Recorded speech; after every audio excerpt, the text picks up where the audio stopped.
بسم اللہ الرحمن الرحیم۔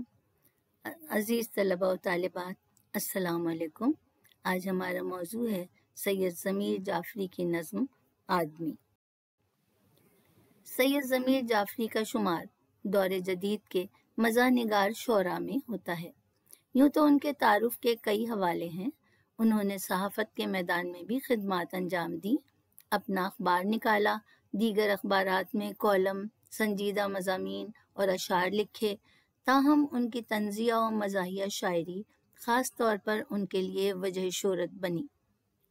ان کے اسلوب میں شگفتگی، زندہ دلی اور بے ساختگی نمایاں ہے۔ نظم آدمی کے حوالے سے شاعر نے زندگی کی بدلتی ہوئی اقدار اور انسان پر ان کے اثرات کا سادہ، پرخلوص اور مزاحیہ انداز میں جائزہ لیا ہے۔ یہ نظم او لیول کے نئے نصاب میں شامل ہے، اسی حوالے سے ہم اسے سمجھنے کی کوشش کریں گے۔ اس سلسلے میں نئے الفاظ، تراکیب اور محاورات کی فہم ضروری ہے۔ اس نظم کی تدریس کا مقصد طلبہ کو تجزیاتی مطالعہ کرنے میں مدد فراہم کرنا تھا، تاہم نصابی کتاب کی عدم دستیابی کے باعث یہ ضروری سمجھا گیا کہ نظم کے تمام اشعار آپ کے سامنے پیش کیے جائیں تاکہ مفہوم پوری طرح ذہن نشین ہو جائے۔ دوران تشریح شاعر کے طرز کلام کی خصوصیات بھی بیان کی جائیں گی تاکہ آپ نصابی تقاضے کے مطابق آسانی سے نوٹ تیار کر سکیں۔ سب سے پہلے ہم نئے الفاظ، تراکیب اور محاورات کا جائزہ لیتے ہیں۔ زر مطلب ہے سونا یا مال و دولت، سونا یعنی گولڈ۔ قصر کا مطلب ہے محل یا عالیشان مکان، ٹھیک ہے، محل نما مکان۔ کل بلانا، کیڑے مکوڑوں کی طرح زمین پر رینگنا۔ کل بلاتی بستیاں، زمین پر بکھری ہوئی کثیر آبادی والی بستیاں۔ دو چار یعنی چند۔ کمیاب، کم پایا جانے والا۔ بسیار، بہت زیادہ۔ ابرو، بھویں۔ لب، ہونٹ۔ طرح دار، بانکا، سجیلا، خوبصورت، جس کو آپ اسٹائلش کہتے ہیں، ٹھیک ہے۔ منہ دیکھتے رہ جانا، حسرت سے تکنا یا مایوس ہونا۔ آزار، تکلیف یا دکھ یا بیماری۔ صحرا نوردی، جنگلوں میں مارے مارے پھرنا۔ دانش و حکمت، عقل و شعور۔ رہین، احسان مند۔ سوما، گرجا یا چرچ یا عبادت گاہ۔ دستار، پگڑی۔ رہن رکھنا، رہن گروی رکھنا۔ میکدہ، شراب خانہ۔ مزیدار آدمی، دلچسپ شخصیت کا مالک۔ یہاں مزیدار آدمی انہوں نے اپنے آپ کو کہا ہے، یعنی بڑی دلچسپ شخصیت کا مالک۔ اردو کے بلند پایہ مزاح نگاروں کی طرح سید ضمیر جعفری نے بھی اپنی مزاحیہ شاعری کے نشتر سے معاشرتی ناہمواریوں، زوال پذیر اخلاقی اقدار اور مادہ پرستی کے کھوکھلے پن کو نمایاں کیا ہے۔ ان کا مقصد سماجی و معاشرتی اصلاح ہے۔ اس نظم کی ابتدا دراصل مٹتی ہوئی انسانی اقدار کا المیہ ہے۔ کسی زمانے میں انسان کی عزت و وقار کا معیار اس کی قابلیت، خلوص، انسانی ہمدردی اور حسن سلوک ہوا کرتا تھا، لیکن اب مادہ پرستی نے، یعنی مٹیریلسٹک ہو گئی ہے زندگی، مٹیریلسٹک انسان جو ہیں وہ ہو گئے ہیں۔ اب مادہ پرستی نے یہ دن دکھائے ہیں کہ انسان کو مال و دولت اور نمود و نمائش کے حوالے سے پہچانا جاتا ہے۔ شاعر نے زر، قصر اور کار کو علامات و استعارات کے طور پر استعمال کیا ہے۔ اس شعر میں ہمیں طنز و مزاح کے ساتھ ساتھ دکھ کی کیفیت نظر آتی ہے۔ تھا کبھی علم آدمی، دل آدمی، پیار آدمی، آج کل زر آدمی، قصر آدمی، کار آدمی۔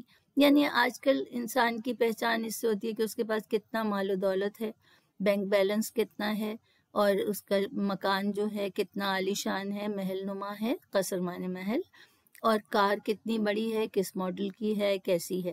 تو آدمی کو اس سے پہچانا جاتا ہے اور اس کی حیثیت کا اندازہ، اس کی قدر و قیمت کا اندازہ اسی سے کیا جاتا ہے۔ سید ضمیر جعفری ایک حساس اور دردمند دل کے مالک ہیں۔